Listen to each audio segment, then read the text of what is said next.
Let's focus on this weekend, Justin, because it is the penultimate game week of the season. It is a big game week in the grand scheme of the season, and we'll kick things off with our game of the weekend, which is the clash tonight, where Sheffield United travel to Stoke City. Stoke! Oh, you're 6-4 favourites to win this one with SBK. A Sheffield United win is 2-1. The draw is 12-5. Sheffield United, the outsiders. Interesting. But Justin, the question everyone is waiting on tenterhooks to find out the answer to is... what derby is this? It's the Richard Cresswell derby. Not what I was expecting. It's the Tyrese Campbell derby. It's his first trip back to Staffordshire since leaving Stoke nearly a year ago. Be interesting to see what reaction he gets. But just in Stoke favourites for this one, does that surprise you? Yes. Yes, it does. They're coming off the back of a 6-0 defeat. Come on. Great. Next question then. Honestly, though. Yeah, it caught me by surprise as well. I was looking at SBK's odds thinking, is there a bug in the app or something? But no, it was the case. Well, when you think about it, they are coming off the back of a 6-0 defeat. And Sheffield United, they are the stronger team. They have the stronger squad. And Sheffield United also didn't lose 6-0 in their previous game. This is a really important bit of information. I think as well, when I've said this before, when teams get absolutely hammered, simplicity becomes a factor in their following game. So they always try to make it tough for opposition because obviously they're hurting. Maybe confidence is knocked a little bit. And Stoke as well, yeah, we know the narrative here. They need to get a result in some aspect to make sure they don't get sucked back into the relegation fight. Well, they're in relegation fight, but you don't want to be further, closer to the plug hole, if you like. There's pressure on Stoke here. So for them to be favourites, it's just impressive, really impressive. Yeah. Yeah, it was very, very strange when I looked at my app earlier and saw that. But the reason it is because they'll be perceived that Sheffield United have nothing to play for now and Stoke still have to secure safety. That'd be the big reason why. Whether it's correct is another thing, because Sheffield United have, of course, missed out on automatic promotion now after Burnley and Leeds went up on Monday. So they're set for the playoffs in a fortnight's time. But I don't look at them and think they've got nothing to play for in these last two games, Justin. They need to get some form and confidence heading into the playoffs, don't they? Yeah, that's a big thing. I think restoring belief after a bumpy few weeks is really, really important. And I think off the back of what I've seen, and this is a personal point of view, obviously, there's a really, really... there's a strange sort of feeling, I think, around Sheffield United. You look at that Burnley game, we mentioned it in midweek. The first half, they didn't really manage the emotions very well. And I think restoring that belief after, as I say, a few bumpy weeks, a bit of I wouldn't say a capitulation. I think the next two games for Sheffield United, they need to be heading into the playoffs off the back of 2 wins for me to be confident that they still have that drive, they still have that motivation. What we saw before the Oxford meltdown onwards. So, yeah, there's pressure there, and this isn't a throwaway game for Sheffield United. I wouldn't say it's a must-win, but for confidence, I think it is. No, it's still a big game for them, isn't it? Even though it doesn't mean a whole lot in the grand scheme of the season. But I look at those odds and it almost suggests that Sheffield United may rest players, but I don't think Chris Wilder will do that, just simply out of professional courtesy to the other side still fighting to stay up. But Sheffield United basically have 2 games here for them to remind themselves and everyone else why they were looking a good bet for automatic promotion up until 3 weeks ago, because 4 losses in 5 doesn't do that, does it? They need to have that winning taste in their mouths once again, and a good way to start doing that is by getting a result here against a Stoke side they should be beating. So that's what Sheffield United, that's the carrot Chris Wilder has to try and hang in front of these players heading into this one, even though the automatic promotion carrot is now out of the window. But did you see, Justin, that Chris Wilder said Patrick Bamford gave him a call this week after Bamford directed Chance calling Wilder a wanker, and it was caught on video during Leeds' promotion celebrations. That goes back to comments Wilder made when Sheffield United got promoted back in 2019, where he mentioned Bamford while talking about Muppets from Leeds. Wilder said he can take it, though, because he's a big boy. So it seems to have all been taken well in the circumstances, Justin? Yeah, he said he was cool with it. He was quite frank. And Wilder's a manager who's partial to a celebration and a chant. isn't he? Sausage rolls to just to throw out there. Exactly. So he can give it, and he's showing that he can take it as well. I've seen him get a lot of stick, Chris Wilder, and he's just one of those managers who, if he's your manager, you're going to fall in love with him because he gets you going. He gets the blood pumping, and he just gets it as well. But if you're opposition, you want to see him annoyed. You want to see him upset and disappointed, and him, hopefully being beaten. So yeah, it's all in good nature. I think maybe probably going too far was the Leeds social media admin, putting in a post out saying duh with a picture of Patrick Bamford in that moment. I've not checked to see if it's been deleted yet. It may have. I would expect it. Maybe that would be the classy thing to do. But everyone's in a state of jubilation at the moment at Leeds. So I can't really blame them.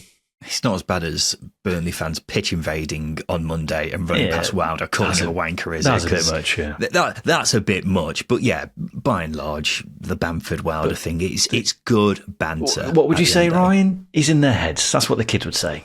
He's in their heads rent-free, Chris Wilder. Exactly. I've been doing that for a lot of fan bases over the years. But let's talk Stoke City, Justin, because we were saying on Tuesday how they seem to have somehow been dragged back into the relegation battle after looking like they were safe. It would still take quite a dramatic set of results for them to actually go down. But that relegation monster, it's not gone yet, is it? It's still lurking in the background. It's under your bed. That's what it is. Just making it weird. I don't like that at all. Yeah, I think it was the tone I took with it as well. But look, yeah, this is the championship. You're not safe until you're safe. Just look at Preston, for example. They've been safe up until a game ago, and then it's like, oh shit, no, we're in trouble. And I think the same thing with Stoke. They've been in a really good run of form. I think Mark Robbins has turned the tide, but that 6-0 defeat.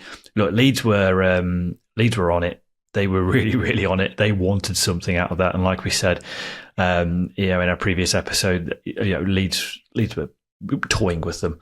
It was cruel at times, but that's what that's the reality that Stoke now find themselves in is a defeat of that magnitude. Really is significant. And as I say, it's the championship, and I think with this game here, Stoke can afford not to win. And of course, I think going into that final game of the season without having pressure on them, that's going to be massive as well, because can this Stoke team perform under pressure? Ooh, that's an interesting question. I don't think they've done so very well, all season actually. So I think Stoke need to go in and ideally get a result, but like we spoke about with Sheffield United, that's not going to be an easy thing to do, because Sheffield United need wins to get that confidence going again. Yeah, I don't disagree with anything else you say there, Justin. Here's how it's looking for Stoke heading into the final day. They will be officially safe if they win, or if one of Derby or Luton lose this weekend. If they lose and Luton draw, then they should be all right, because Stoke's goal difference is better. However, if Stoke lose and Luton win, then Justin, that's when the chaos starts, because that puts Stoke in a very strange scenario, right? Because Derby and Hull are playing each other. That would mean the worst result for Stoke in that game would be a draw. And the reason for that is because Derby and Stoke are playing each other on the final day, and then Derby would go ahead of Stoke if they won on the final day, whereas Hull would just need a draw. So that's why if Stoke lose tonight, they would actually need one of Derby or Hull to win tomorrow, which is so strange, isn't it? Obviously, they would prefer Hull because then Stoke are saved, but it's very confusing, that logic, isn't it? But look, the bottom line is Stoke need a win. A draw helps massively, but a win means they're guaranteed not to have squeaky bum time on the final day of the season against Derby. But yeah, interesting how the permutations look if Stoke lose tonight as well. Well, that's it, isn't it? And we talk about goal difference. Can't afford another 6-0 defeat, because that plummets goal difference closer to Luton's, as you pointed out. So this is it. It's all about making sure you don't put pressure on your next game. And what we've seen with the likes of Luton and Derby over recent weeks, and even Hull, is they can get a win, they can get a decent result elsewhere, but they sometimes follow it up with a defeat, and that puts you pressure on the next game. Well, we're running out of games. Stoke are running out of games, and the variables that we've got here is obviously Derby play Hull tomorrow, and then Derby play Stoke on the final day of the season. So that adds a lot of complexity to what we've got. which ultimately puts the pressure on Stoke a little bit more to go out and get results in their next 2 games, which, as I say, is a difficult thing to do when you've got a team like Sheffield United who need that momentum going into the playoffs, and then they're coming up against Derby, who could well still be fighting for their lives at the end of the, come 12 o'clock kickoff on the final day of the season. So this is an ugly set of circumstances for Stoke that can be easily put to the side with a nice 3 points, nice cosy 3 points. Yeah, but even as I say, a draw would still be massive for them. But yeah, that 3 points would be the ideal result, obviously, for Stoke. But Justin, it's now time for our second tier bet builder with SBK. Now, with SBK, you don't just get an ordinary bet builder; they offer you fresh legs as well. Fresh legs means that when a player gets subbed, your bet carries over onto the player coming on. So whether you need a shot on target, a yellow card, or a goal, fresh legs keeps you in the game. SBK offering this on every championship game this weekend, meaning there really is no better place to bet on the second tier. So sign up for SBK right now and join the thousands of people already taking advantage of fresh legs every weekend. New SBK customers will also receive £40 in free bets when they sign up and place a first bet of £10. On top of that, SBK offering a whopping 50% boost on bet builders for Sheffield United versus Stoke City, or Stoke City versus Sheffield United, whichever way you look at it. T's and C's apply, 18 plus, and please do gamble responsibly. So every Friday we make our own bet builder with 4 selections all relating to our game of the week. So that's 2 for Justin and 2 for me. Justin Peach, kick us off. What's the first selection for the bet builder on Stoke v Sheffield United? I've gone with Gus Hamer to have a shot on target. The Hamer Badger, Ryan. He's been having a season. He's actually a player we've not singled out too much this year, despite us both being massive fans of him. But he's got 9 goals and 7 assists, which I think is a very impressive return for any midfielder in the Championship, especially one who's been playing out of a favoured position. Obviously, he's been put onto the left by Chris Wilder, which in truth has been a bit of a masterstroke because they've got a lot out of the central positions, and Gus Hamer has been brilliant in what he's been chipping in with, basically. But to go more so on the stats, he's had a shot on target in each of his last 2 games. And he's also managed 8 shots in his last 6 games. And he loves a dig from distance. So if Sheffield United, if the game's tight, for example, he's going to try something. So Gustavo Hamer to have a shot on target. Yeah, he was very lively against Burnley. He was. He was probably Sheffield United's best player going forwards, actually. To go hard back to what you were just saying just then, I don't think he's matched his Coventry levels this season, if I'm being harsh. But I think we did start to see echoes of that player last Monday. What do you think? That's an interesting debate because in that Coventry team, like Victor Gyökeres, the team was built around those two having their moments. Yeah. Rather than it being a team approach. Obviously, Coventry have done different things now. But I think with Heyman now at Sheffield United, there's more of that team approach. So there's different players stepping up and doing different things, and the team's not built around him. So he's going to have less of those moments. So he's probably a big fish in a small pond at Coventry, no disrespect intended. But at Sheffield United, he is, a fish in an average pond. I don't know. Yeah, he's an average sized fish in an average sized pond. He's just in there amongst the other fish. Yeah, where he's taking up far too much room at Coventry. But I think that's just symptomatic. The team's not built around him anymore. He's going to have less of those moments. Yeah. And keep in mind as well, Stoke being so poor at the back, he should get some sights of goal in this particular game. So that makes sense to me. Let's go on to my first selection for the bet builder. It's under 4.5 cards. Ryan's card pick of the week. You're damn right it is, baby. And the referee for this is your friend of mine, Jared Gillett. Of course, used to be a championship referee before he left us for the Premier League, but I always liked Jared, Justin. I thought he was one of the best referees, actually, at this level. But he's back in the Champo for a rare appearance tonight. And this season, he's been pretty tight with his cards. In his last 12 games, he's only had 2, where he's given out over 4.5 cards. And my thinking with this as well is the Sheffield United players will want to be on their best behaviour, right? They don't want to be getting any bans or suspensions for the playoffs, so I don't see this being a very card-heavy game with those 2 factors taken into account. So that's why I'm going under 4.5 cards for this game, Justin. No VAR down here, Jared. It's the Wild Wild West. Got to do it your own. It's going to be one of those games, I think. I think Stoke possess less of the players we've seen in the past, Ben Pearson, for example. So there's less options for cards potentially. And Sheffield United, again, I think they just get around their business. I think if Jack Robinson's playing, there's a good chance there's a booking there, but that's about it with this Stoke team. Sheffield United team. So yeah, I'm gonna side with that. And obviously, Premier League refs don't give out cards when they jump into the Championship. I'm basing that purely on assumptions.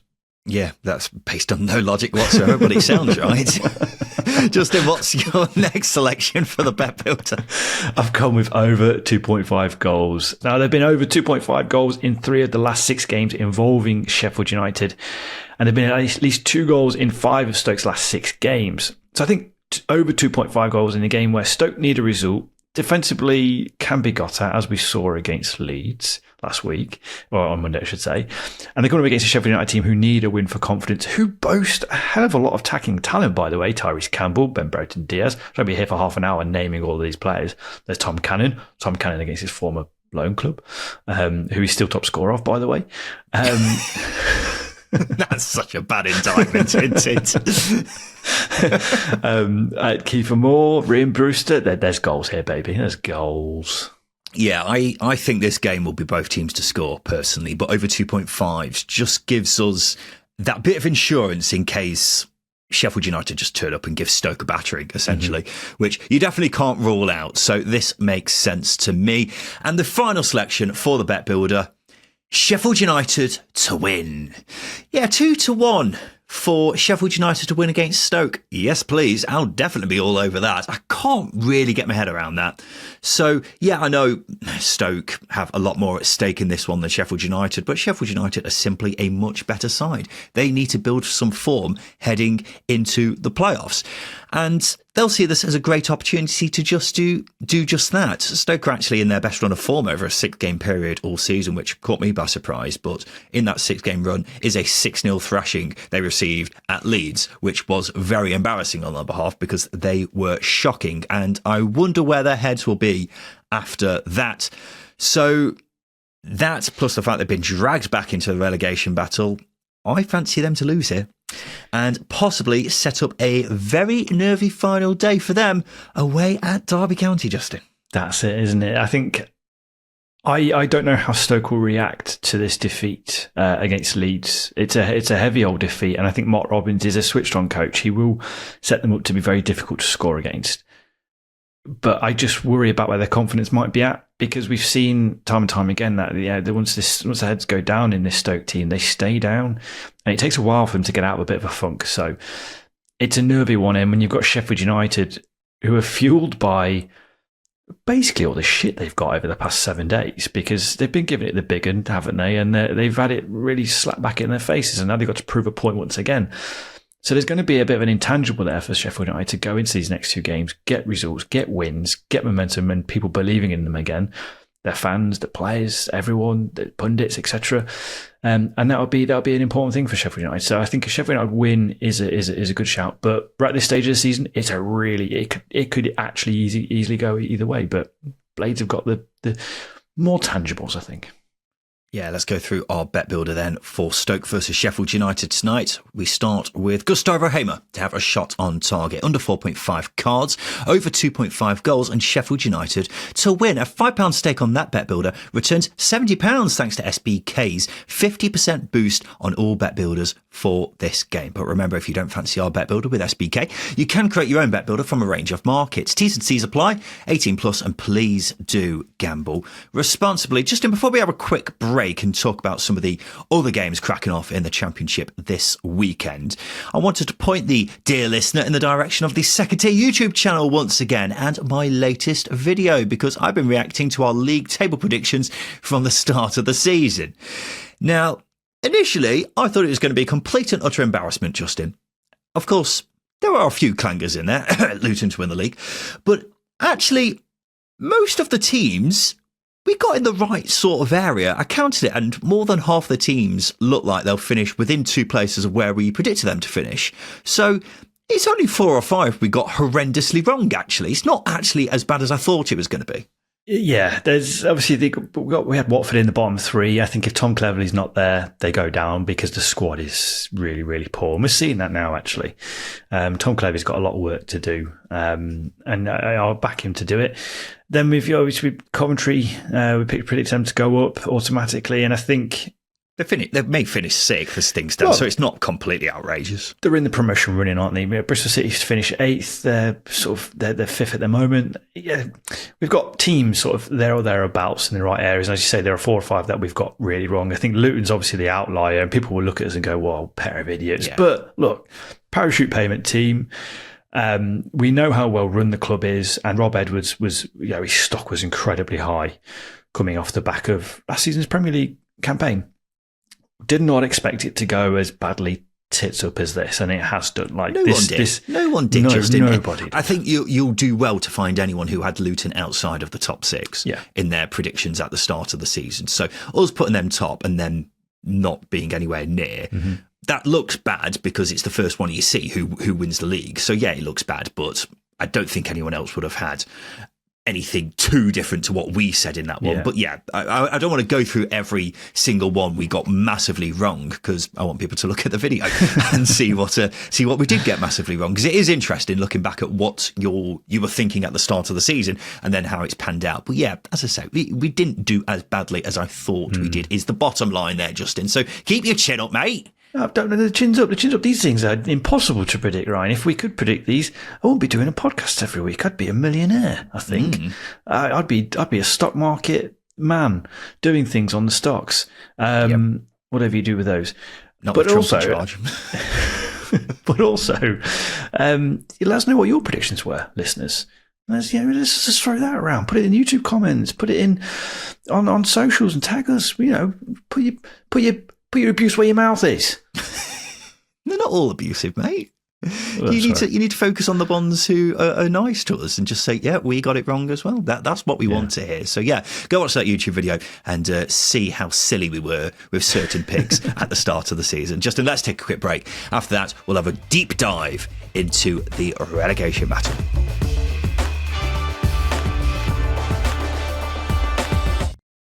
Welcome back to the Second Tier Podcast, and it's time for us to have a look ahead to this weekend. And in each preview episode of the Second Tier, Just and I each pick a banker, a team we think is guaranteed to win this coming weekend, as well as an outsider, so someone we think is going to win but is bigger odds with our friends at SBK than their opponent. We're tracking how we do as the season goes on. It's 1 point for a correct banker, 2 points for an outsider. Whoever loses has to do a forfeit, which is to be a mascot at an EFL game next season. The current scores look like this. It's 41-35 to Justin Peach after we both got our bankers correct last week. But this looks like it'll be an historic weekend, because unless I get a maximum score and Justin blanks, Justin Peach will officially be crowned this season's winner of the Second Tier predictions. And that, of course, means I will have to be a mascot at an EFL game next season. Justin, how are you feeling? Suck on that, Ryan. How do you feel? I'm such quite a gracious winner. Not with you, like with anybody else. I'll win graciously, but you give it to me pretty much every other day, so to speak. But I'm quite relaxed. I think.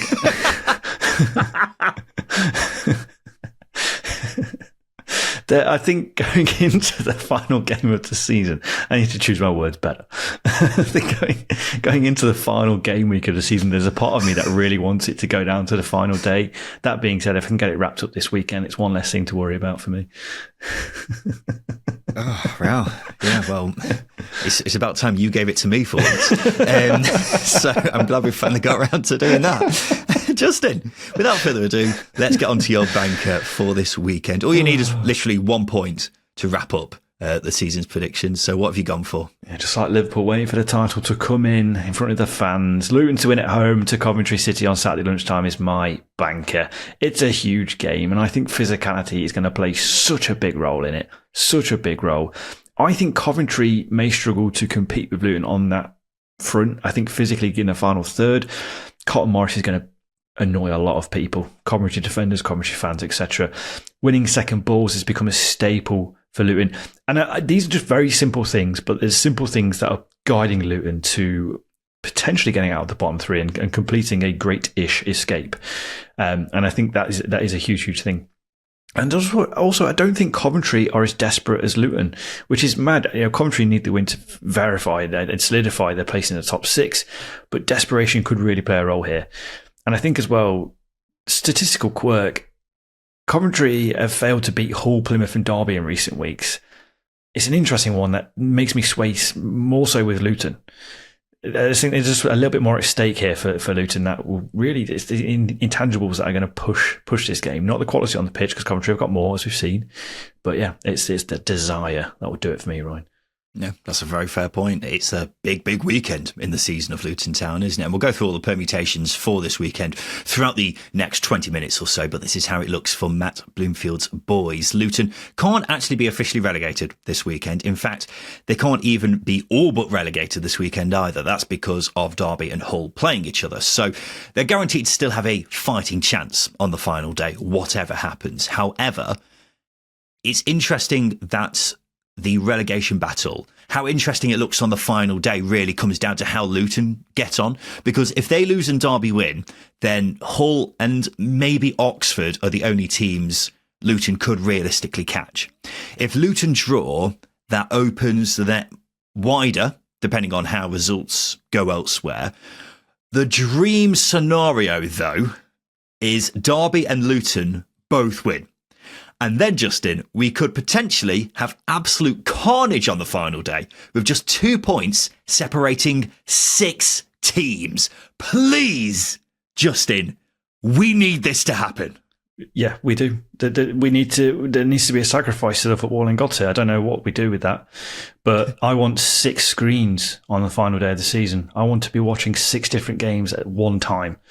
Well, actually, technically, you don't need 5 because Derby and Stoke are playing each other. So yes, okay, fine, whatever. You get the point. But have 6 screens if you want, and then you could have, I know, the Derby commentary on one and the Stoke commentary on the other. Exactly. See, you don't know what I've got planned potentially. You're not me. You don't know me. But this is a massive. It's a massive game, and I think what we've got, permutation wise, is a ridiculous set of circumstances that I can't remember. Probably the season Wickham, Sheffield Wednesday, and Peterborough went down. I think it was Peterborough. That was the last one. That last, I think, relegation scenario where we had literally games swinging. It was Rotherham. And, I was going to say. It wasn't Peterborough. It was Rotherham, Wickham, Wednesday, Wickham and Derby. Yeah, but that was literally like Derby could have gone down at one point. Sheffield Wednesday were staying up, then Rotherham were staying up, and then Marlon Pack scoring for Cardiff changed it all. And that's what we want here. We want that drama. We want it all. Let's go on to a game which isn't part of the relegation battle, but we'll get back onto that in a sec. We'll have a look at the playoff race, Justin, because my bank for this weekend is Middlesbrough to win at home to Norwich on Saturday afternoon. Now, of course, big news this week that Norwich have sacked Johannes Hoff. Thorup. We'll talk about that very shortly as well, Justin. But it's going to be very interesting to see how Norwich react after getting rid of their manager. They've had a tremendously poor final third of the season. I've constantly said they've been my second biggest underachievers of the season, behind obviously Luton. And just 1 win in their last 10 is a big reason why their season has quite dramatically fizzled out. It's really not gone to plan, and they're now well and truly on the beach.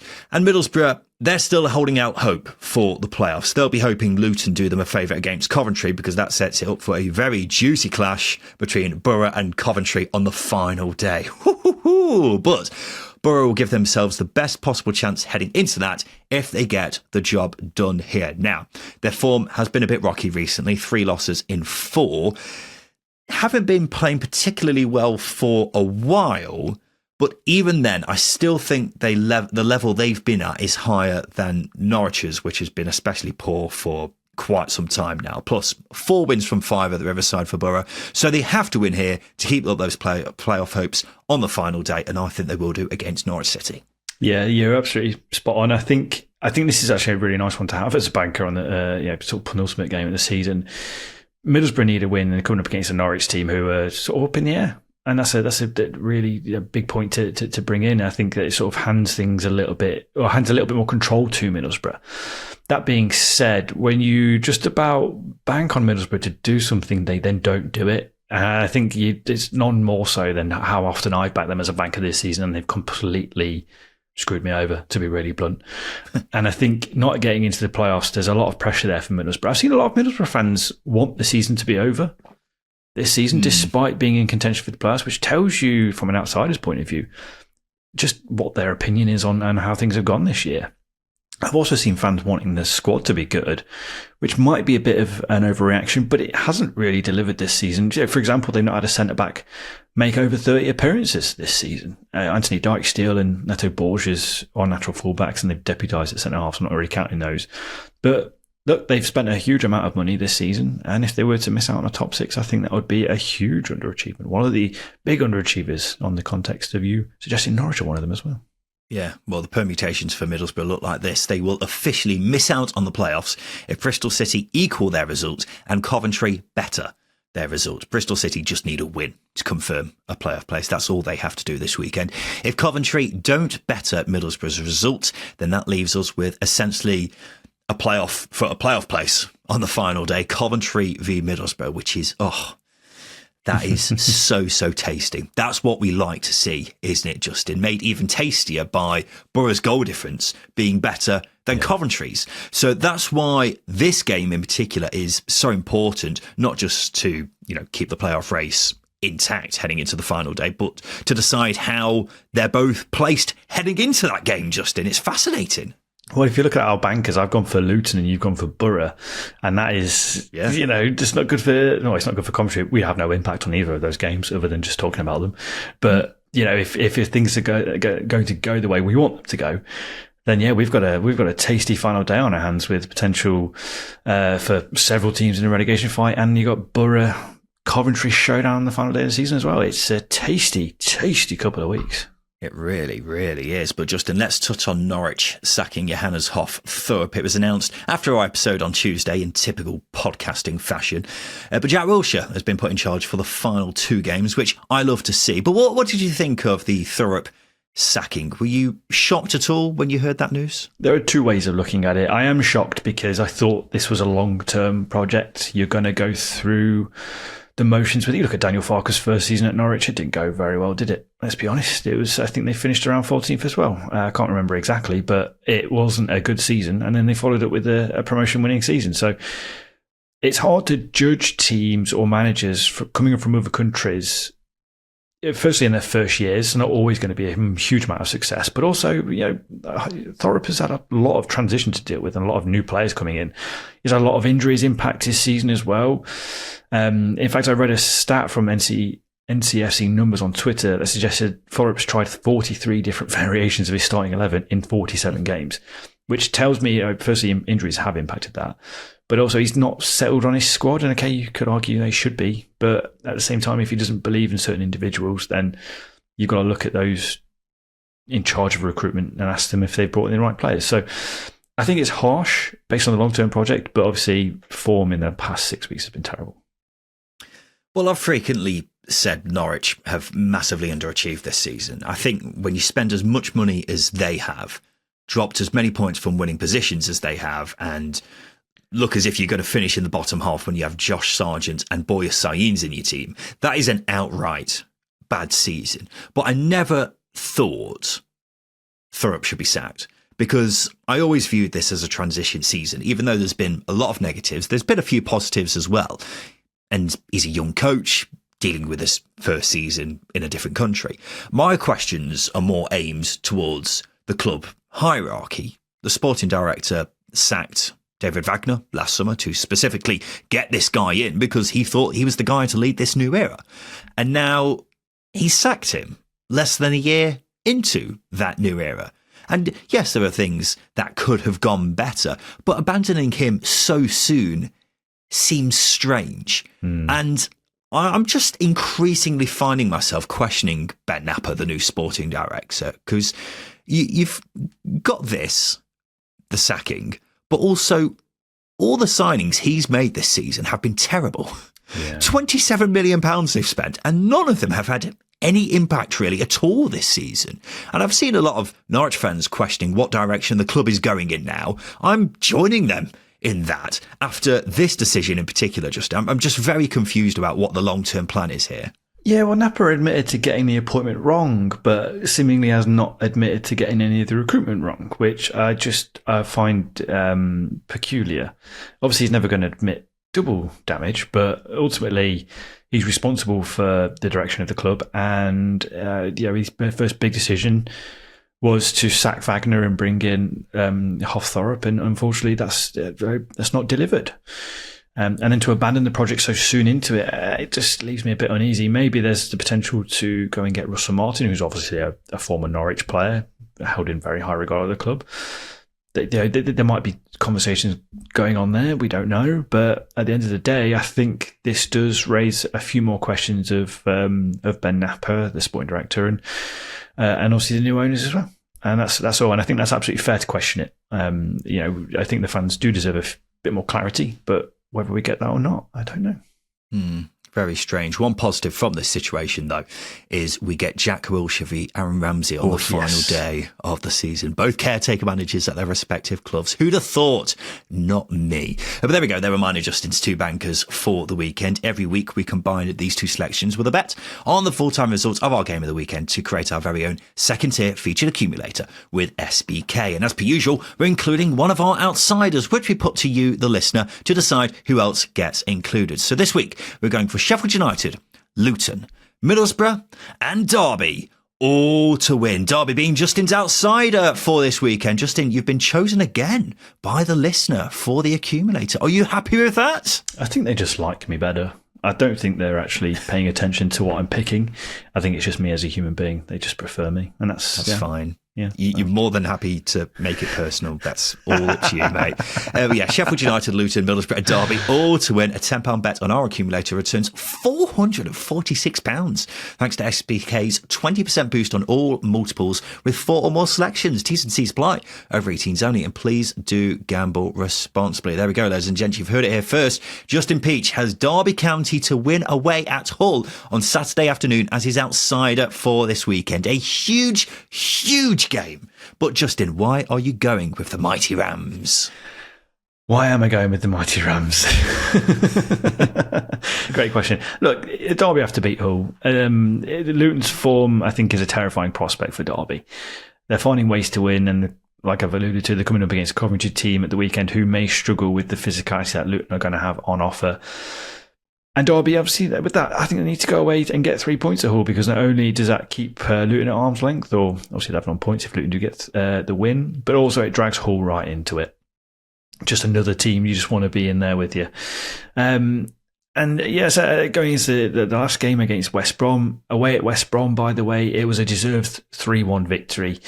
And just their third away win of the season. Hull have won just 5 at home as well. And, aside from penalties on Monday, did they offer a hell of a lot? I don't know. Hull, that is. That's an interesting proposition as well. I think Derby's main threat clearly is set pieces. This is the interesting thing here is Hull have only conceded 9 from set pieces all season. And with just 2 teams bettering that, that's an interesting caveat for Derby going into this. It's an outsider for a reason. Despite Hull's poor form, they will be probably maybe more confident going into it. But I think Derby, what they can bring to it in terms of the physicality and ability to keep teams at arm's length, that might just edge a tight game. Surprised you didn't mention that Hull's home record is the worst in the league as well, Justin. That feels like quite a big thing to have in mind with that one. But yeah, this is a big game, isn't it? Could have very easily been our game of the weekend, actually, with so much riding on it. But here's how it's looking in terms of the permutations. Derby can't officially arrive on Survival Island this weekend, but they will be all but safe if they win and Luton lose, because their goal difference is much better than all 3 sides in the relegation zone. Hull, though, can be made officially safe this weekend. All they have to do is win. It's as simple as that, and they're there. If they draw and Luton lose, they'll be all but safe because of their goal difference being much better than Luton's. But they could also find themselves in the bottom 3 this weekend if they lose and Luton win. So it really could be joy or despair for both these sides this weekend. I think if we're looking at this from a neutral perspective, just in taking our Derby hats off for a sec, I think the neutrals will want Derby to win because in the interest of making the relegation battle as interesting as possible heading into the final day, that makes the most sense as long as Luton don't lose, because otherwise that kind of kills off a lot of hope for the relegation battle on the final day. Yeah, we want that chaos. We want that chaos. Purely as Championship fans, we want to see carnage. We want to see cameras cutting to different grounds. We want to see People on their phones. Yeah, people on their phones. The scores. On their tears. little radios as well. That's what we want, cameras cutting to all of this. People spreading rumours about someone else scoring when they haven't at another ground. And teams and fans chanting that so-and-so's equalised when they haven't. Yeah. That's that is a perfect scenario because it's just drama. It's just drama. It's good fun. Obviously not for the teams actually going down, but if we want chaos, if we want to embrace a bit of chaos, then we need Derby to win and Luton not to lose. Sorry, Hull fans, but there might be a few maybe against you. Not personal. It's just for the chaos. But yeah, that'll be the ideal scenario if we get Derby and Luton wins. That's what we want to see. One team who doesn't want to see that, though, is Cardiff City, because they're home to West Brom on Saturday afternoon, but West Brom to win away at Cardiff on Saturday afternoon is my outsider for this weekend, and that's because it's Judgment Day for Cardiff City. They could be officially relegated this weekend if they fail to win here.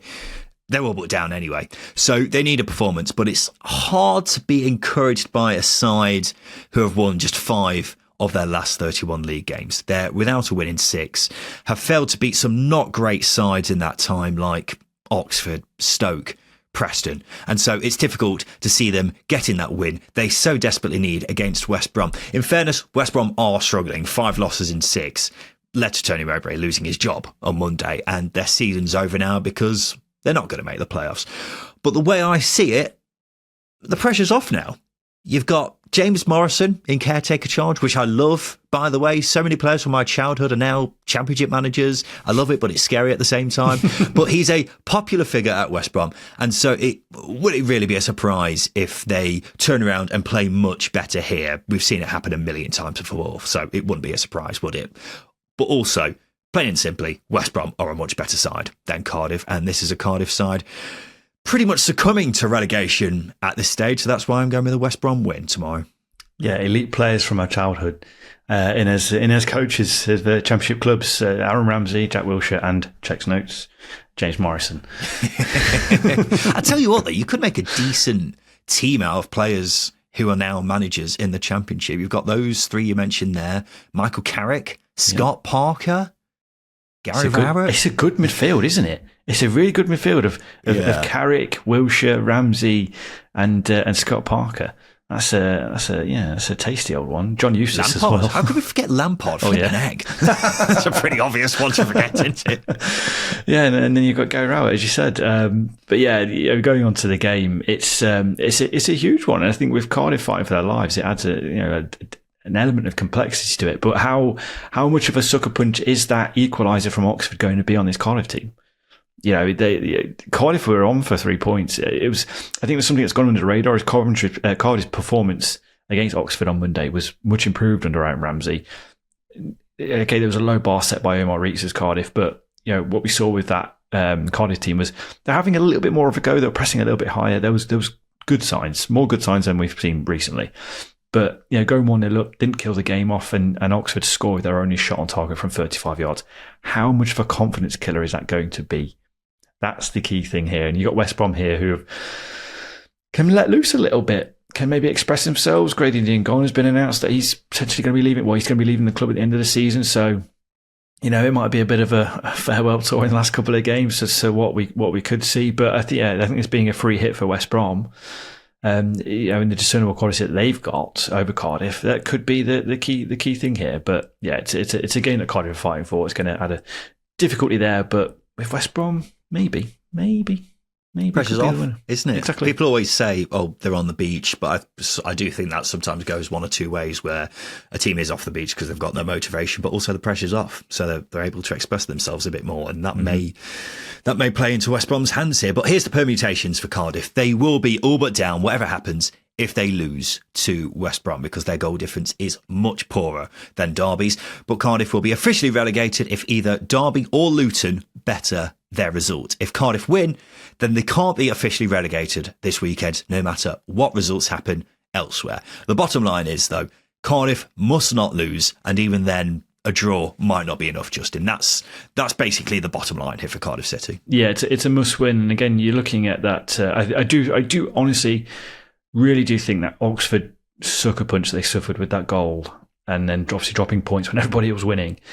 I think that plays such a huge role in their confidence. They've got to start the game quickly, and I think, if they don't get an early goal and West Brom start to dominate, the crowd could get nervy, and that could feed into the players. A team that's low on confidence anyway, so that's a big thing, and the pressure's there. It might be a bit of a free hit, but ultimately, they're up against it, Cardiff, and I don't think they perform under pressure. Should also say Plymouth will be officially relegated this weekend as well if either Derby or Luton better their results. They're away at Preston, so another one to keep an eye on there. By the way, there is a small chance that Swansea could end up helping to relegate Cardiff on the final day, because Swansea face Oxford, which would be quite funny if it comes to that, it's got to be said. But just thought I'd throw that one out there. Justin, before we head into the CBPQ, we've had some interesting reports in the last few days regarding Leeds United. Of course, they're on their way back to the promised land after winning promotion to the Premier League on Monday. But apparently Daniel Farke may not be joining them. That's because the Daily Mail is reporting Leeds are considering replacing him as manager. Now, we did speculate about this in Tuesday's show, Justin, but I didn't expect it to be spoken about this soon after promotion. Yeah, it's maybe a bit too early, but it's the media. It's media, isn't it? It's one of those. I think with this, it's such a delicate scenario in that Daniel Farke's record in the Premier League, it's inevitable that the media are going to jump on it and suggest that there is conversations of other managers. So therefore, it's inevitable that it's going to be spoken about. Obviously, missing out on promotion last season as well, that might play a role here. For me, he deserves a chance in the Premier League. I'll double down on that. Norwich didn't spend, and they didn't spend well when they did spend when he was in the Premier League with them. Does have tactical flaws, but facts are facts. They're one of the best defences in Championship history. They've outscored the division this season, could get 100 points, more than Marcelo Bielsa's Leeds team in the Championship, if you're going to compare.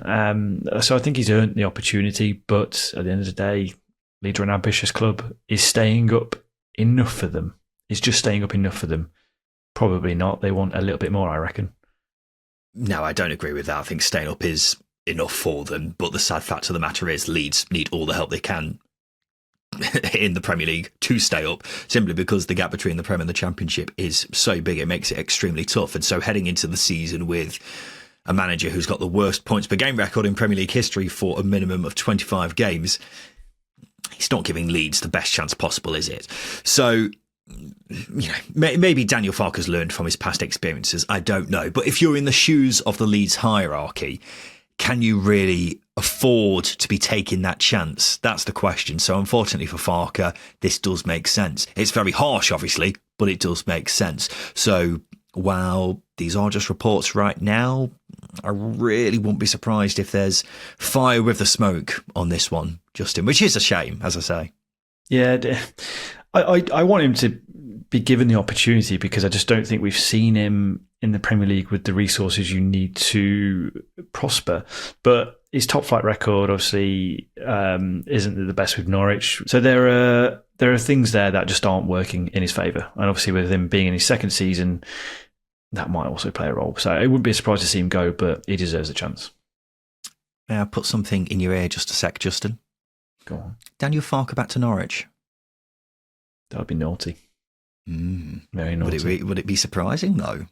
Not really. It's the Championship. Just giving you some dirty talk on a Friday. Right, it's time for this. All right. Settle down, you lot. It's time for the Craig Bryson pub quiz. Yes, it is, Mr. Barman, and this is how it works. I'm going to give Justin 6 clues about a Championship player, past or present, each more revealing than the last, and he simply has to guess who it is. They must have made over 200 Championship appearances in their career, and don't forget the Dexter Blackstock rule is in play. Justin, are you ready for your first clue? Yes, let's go. Alrighty then. Your first clue is this.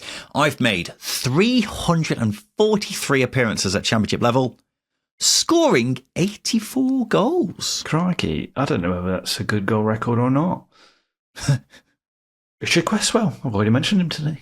Yeah, good. Always good to hear him mentioned, but it's not Richard Cresswell. Your next clue is this. I made my professional debut in the League Cup for Southampton. 300 some appearances. and 80 odd goals. That's correct. Doing the usual tactic of just repeating everything I've said. I see. It's not Marian Pahars.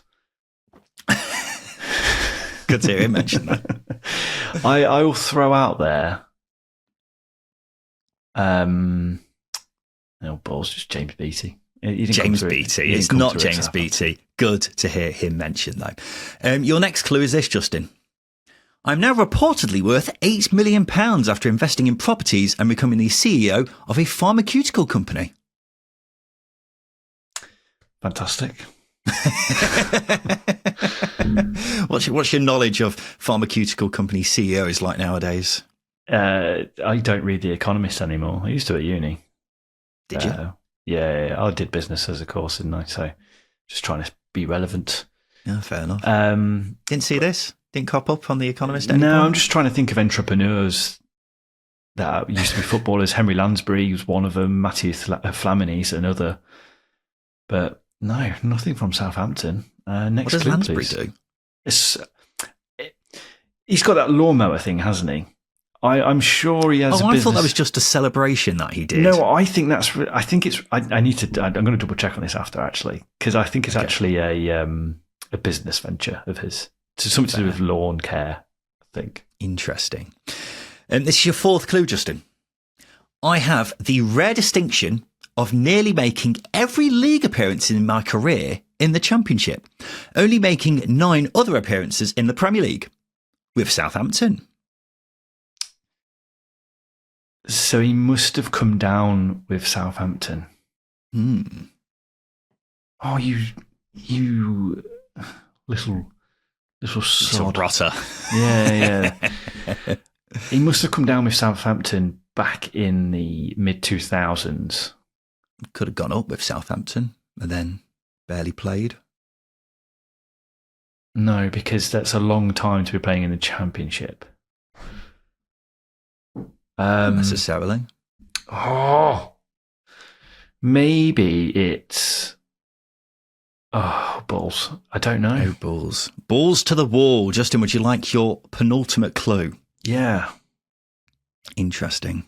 Seems to be struggling, ladies and gents. Your next clue is this. I've played for 7 clubs at Championship level, including Derby County, Leeds United, Plymouth Argyle, and Rotherham United.